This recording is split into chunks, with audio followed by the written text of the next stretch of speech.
First off, we're excited to be a part of the SEC Big 12 Challenge. It's a great event to be a part of. It's a little unique in the middle of conference season, but it's a great event. It's a great showcase for both leagues. It's a great opportunity for us, in particular, to play a premier program in Texas Tech, a program that's ranked in the top 10 and went to the Elite Eight a couple years ago. Obviously, went to the Final Four national championship game 2 years ago, and was poised to go to the NCAA tournament again last year.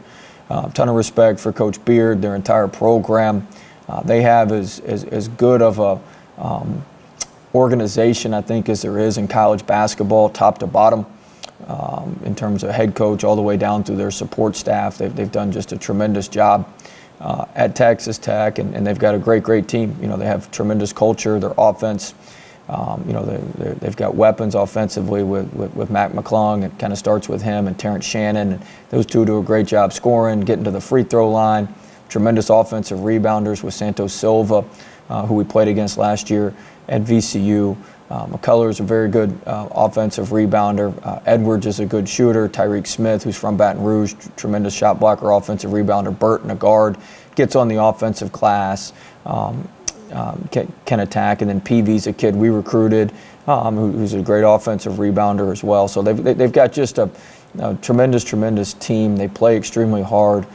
They're relentless on both ends, relentless on offense, relentless on defense. And so it'll take our best game to date to give us an opportunity to win this game. But ton of respect for them, and we're excited about the opportunity to play this year. And we may be playing them in the future a little bit. We've talked to them about playing some neutral site games in Texas, so we'll see where it goes. But very excited about the opportunity tomorrow.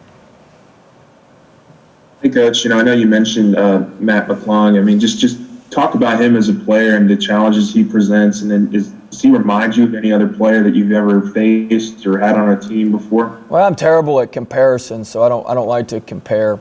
But I mean, he's a 3-level scorer. He made a ton of threes against West Virginia. He shoots it really well. He's actually a very efficient mid-range player, gets to the rim, especially in transition. He's elite in transition. And then, really his efficiency is buoyed by how often he gets to the free throw line and what a good free throw shooter he is. So a real key is you got to guard him. You got to guard him without fouling. But he's a 3-level scorer, very talented player, and one of the best scorers in college basketball.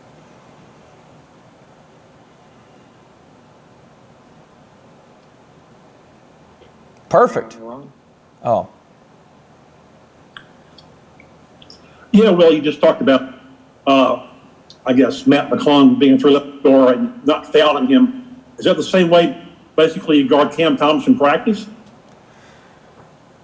Well, Ron, we don't guard much of anybody. Hadn't you watched us? Yeah. So I want you to say that, not me. I don't know how. I don't know if it's much better at practice or the game, but no. I mean, McClung's just a special. He's a special player. He's just got a good spirit about him. He's not afraid of the big moment. Hitting the big shot at the end of the Texas game. You can see we've watched all their games. Just how much more comfortable he's gotten, and I think his teammates have a lot of confidence in him. But Terrence Shannon's a really good player too. He's their second leading scorer. He does a great job getting to the free throw line, starting to make a few more threes. Really elite in transition as well. So they've got some really good players. You talked about your defense. What have you been seeing on film? I guess when you see teams get on a 3-point tangent or maybe a lot of dunks from the back end of the press, what breaks down? Communication? Yeah, a lot of it's communication. Some of it's just position and having a little bit better defensive discipline. So it's a couple issues, and I promise you we're working hard every day to get them corrected. Yeah, Coach, when you kind of beat me to the punch about a defensive question, I was just going to ask, going into this game, what would be like, I guess, a baby step or a first goal to get your defense back on track? I mean, defensive rebounding would be a great place to start. Just not getting bludgeoned on the glass by them. They're a great offensive rebounding team. So just to to be able to hold them to one shot. I mean, we still got to contest shots and that sort of thing. But if we could defensive rebound, I think that would really, really help our defense out. Our first shot defense is not that bad. The problem is we give up multiple shots, and then the numbers, it's just a math equation. It starts working against you. We don't get a lot, we don't force a lot of turnovers most games, and our turnovers kind of come in bunches. The steals do, but when you're not forcing turnovers and you're giving up offensive rebounds, you're not taking away possessions. You're giving them extra possessions, and you're not taking away possessions, with your defense. And so it's just a math equation, and teams get too many shots on the basket against us. And how much do you expect Sharif to play in this upcoming game, just to help a little bit with that paint presence, even though he's still coming back along from his injury? He'll be a lot closer to 100% than he's been. So we need him to step up and play big for us, and we believe in him and think he will. Hey, Coach, I know you always talk about each game and each challenge one game at a time. Is there any big picture talk when you play a team like Texas Tech, who's ranked in the top 10 in terms of what it can mean down the line, NCAA tournament, seeding, your resume, things like that? I mean, it's a great opportunity for us. That's what it is. It's a high-level team. It's a great opportunity. We've squandered some opportunities this season. I don't think there's any secret about that. And at some point you got to start taking advantage of them, and it'd be a great time to start on Saturday. But it's a tremendous team, tremendous program, and just a really good opportunity for our guys. Hey, Coach, the offense, against Texas A&M, the second go-around just looked a lot more smooth than it had been in the previous two games.